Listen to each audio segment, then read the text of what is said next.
C'est l'invité de Paris Direct et cet invité aujourd'hui, c'est vous, Cécile Kindria. Bonjour. Bonjour Pauline. Et bienvenue sur ce plateau. Vous êtes réalisatrice. Votre dernier film est une diffusion France 24. Il s'appelle N'en parlons plus.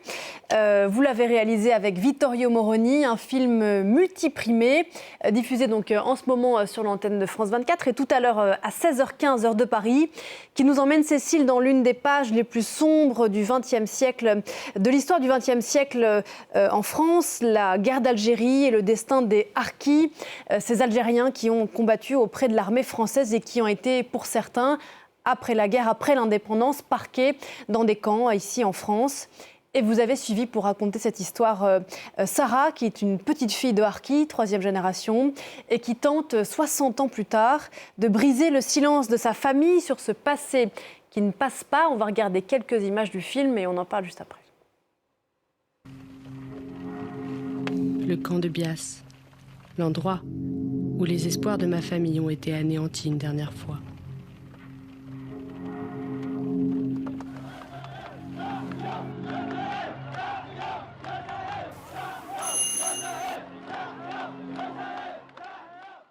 Je m'appelle Sarah Jafour, je suis la petite... Je viens rencontrer les gens qui vivent ici un petit peu.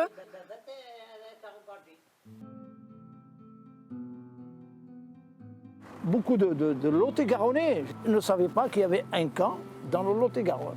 On nous a cachés, on dirait qu'on avait la peste. Ils savaient que ces gens-là, ils étaient capables de te tuer. Et on les a laissés là, au milieu d'enfants. Il m'est enfin possible de comprendre l'enfance que mon père a vécue en France. Algérien, fils de harki. Et quel enfer ma famille avait-elle fui? Sarah, c'est donc la jeune femme que l'on vient de voir à l'instant qui se rend dans le camp de Bias. On va revenir sur ce camp et ses habitants. C'est une histoire racontée à la première personne. C'est votre voix qu'on entend, mais c'est Sarah qui raconte son histoire. Pourquoi est-ce que vous vouliez raconter cette histoire-là? Et comment est-ce que vous avez rencontré Sarah? En fait, ce film, il est né avec l'idée d'une collection à la base. On voulait faire une série où chaque épisode raconterait la grande histoire à travers la petite histoire. Donc on prenait un événement historique majeur et l'idée c'était de trouver une famille qui nous raconte comment cet événement les a impactés au moment de l'événement et surtout après, qu'est-ce qui se passe après ces guerres, qu'est-ce qui se passe pour les générations d'après.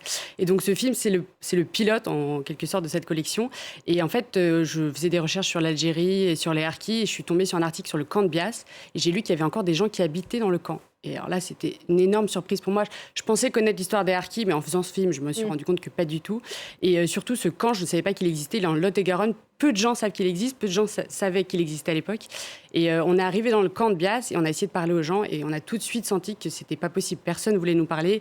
Il y avait une certaine méfiance parce qu'on était journalistes, réalisateurs.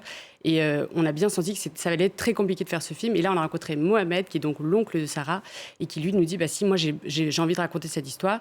Et donc on lui a dit, on aimerait bien rencontrer ta famille, apprendre à comprendre ce qui s'est passé dans votre histoire.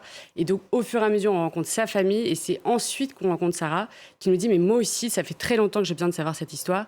Et en fait, on s'est rendu compte qu'elle était beaucoup plus légitime que nous pour connaître cette histoire, parce que les gens, ils ont vécu quelque chose d'atroce, ils ont des douleurs énormes, et ils n'avaient pas envie de nous livrer leur histoire. Et c'est à elles qui vont livrer leur histoire, et c'est pour ça qu'on s'est dit, on va faire ça ensemble. Je pense que nous, on lui a donné du courage, parce qu'on était ensemble, et dans les moments difficiles, quand les gens lui disent non, elle s'est dit, bon, je vais quand même essayer, etc. Et elle avait cette légitimité qu'on n'avait pas. Elle a ouvert les portes pour vous, celle de sa famille, donc le grand-père de Sarah s'appelait Amar Jafour. Il est arrivé dans le camp de Bias, c'est donc dans le Lot-et-Garonne à la fin des années 60 avec ses enfants, dont le père de Sarah, ses oncles et tantes, etc. C'est leur histoire à tous, c'est cette histoire familiale. Et jusqu'à ce documentaire, jusqu'à ce que ce film soit tourné, ils n'ont jamais raconté à Sarah, à ceux qui ne l'ont pas vécu directement, ni le camp, ni l'Algérie. Pourquoi ? Alors, on le voit un peu dans le film, il y a une des tantes de Sarah qui en parle. Elle avait très peur de distiller la haine dans ses enfants. Ils allaient grandir en France et s'ils apprenaient... La haine de la France.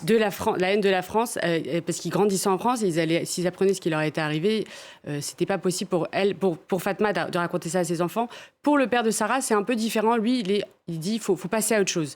On a vécu quelque chose d'atroce, mais il faut avancer dans la vie. On va pas constamment revenir sur le passé. D'où le titre du film. Dont le titre du film. N'en parlons plus. Et n'en parlons plus, c'est aussi pour parler de ce que la France a fait, du fait qu'ils n'ont pas voulu en parler. On le voit dans le film, il y a beaucoup d'archives archives qui montrent la façon dont on parlait de cette histoire à l'époque.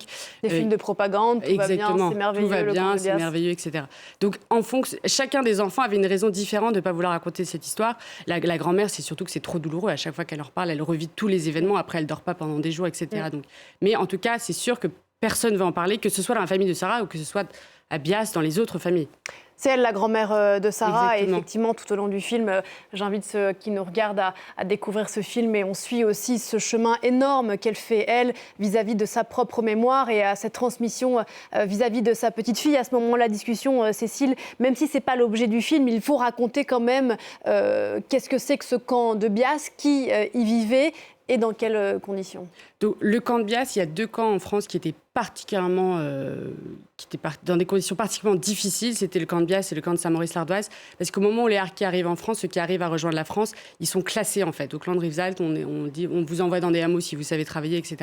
Et ceux qui ne pouvaient pas travailler, qui étaient soit traumatisés par la guerre, soit physiquement ils ne pouvaient pas travailler, ils sont envoyés au camp de Bias et au camp de Saint-Maurice-l'Ardoise. Et donc là, les hommes et leurs familles sont parqués dans ce camp et ils peuvent pas vraiment sortir, il faut des autorisations, c'est très compliqué. On leur dit que c'est pour les protéger contre les FLN qui est en France, etc. Mais au fur et à mesure, il y a un problème parce que même si les hommes peuvent pas forcément travailler, il y a des enfants qui grandissent dans ce camp et qui n'auront pas accès à l'école et qui un jour vont sortir du camp et n'auront pas du tout les outils qu'il faut pour affronter la vie.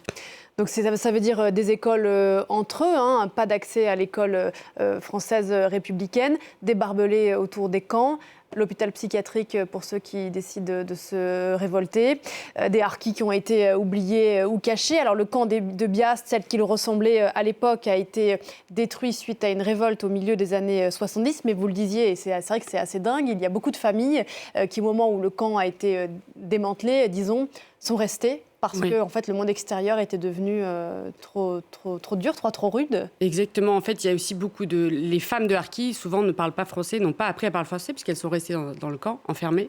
Et pour elles, c'est impossible, l'idée de sortir, de se débrouiller dehors, etc. Donc, il y a eu des familles qui sont restées. On leur a construit des pavillons sur le lieu du camp, en préfabriqué. Oui, pavillon étant un terme... Pavillon, c'est pas le bon mot, excusez-moi. Des petites maisons, voilà. Et donc, il y en a pas mal qui sont restées. Il y en a qui n'avaient pas eu l'éducation qu'il fallait. C'était très compliqué de sortir. La famille de Sarah a eu une chance en quelque sorte parce que le grand-père a eu un accident de voiture malheureusement et en fait il n'en est pas mort mais il a eu une indemnisation qui leur a permis de sortir, d'acheter un terrain, etc. Donc c'était très compliqué après 15 ans de sortir du camp. Ouais. L'une des questions qui hante Sarah et qu'elle pose à tous les gens qu'elle rencontre dans ce camp de Bias, et qui d'ailleurs est peut-être une des clés qui permet d'une certaine façon d'ouvrir et de libérer la parole dans sa propre famille, c'est pourquoi ces Algériens se sont engagés auprès de l'armée française, ou disons ont rejoint l'armée française au moment de la guerre d'Algérie. On va écouter un extrait du film. Elle a posé la question à l'un des descendants de ces harkis et il raconte l'histoire de sa famille. Moi, j'avais ma grand-mère qui allait chercher de l'eau dans un puits. Au chemin du retour, il y a les militaires français qui l'ont ramenée chez elle avec la Jeep.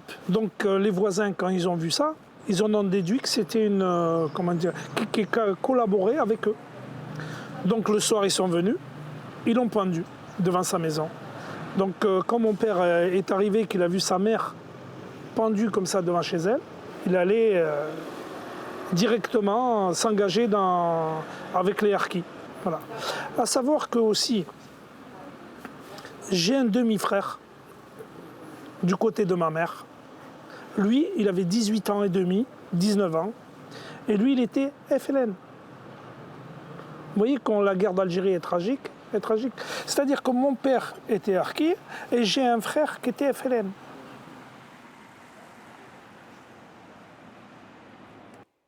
On ne devenait pas forcément harki par conviction.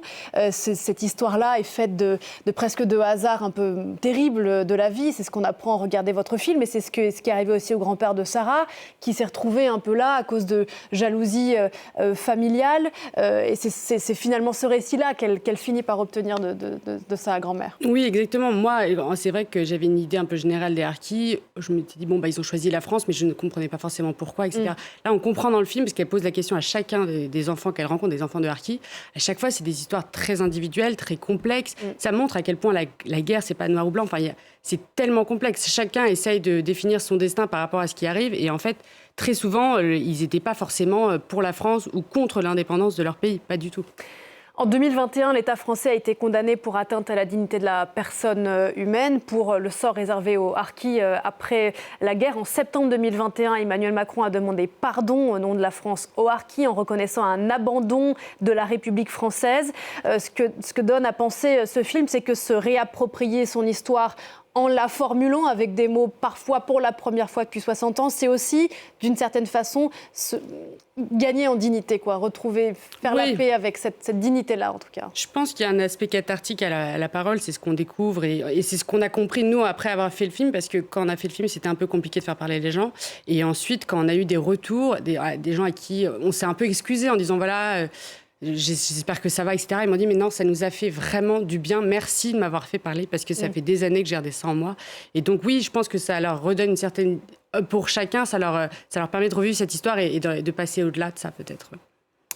N'en parlons plus, donc, qui sera Reporter Plus, qui sera diffusé à partir de 16h15 aujourd'hui sur l'antenne de France 24 et bien sûr dès à présent sur le site internet de notre chaîne. Cécile Kindria, vous signez ce film avec Vittorio Moroni, on l'a dit. Merci beaucoup d'être venu nous en parler. On salue Claire Hobbs et tout son service qui nous ont aidés à préparer cette interview. Bravo pour ce film, multiprimé, on le disait, notamment au Figra. Et du coup, comme c'était un premier volet, on se retrouvera pour la suite. Avec plaisir. Merci beaucoup. On se retrouve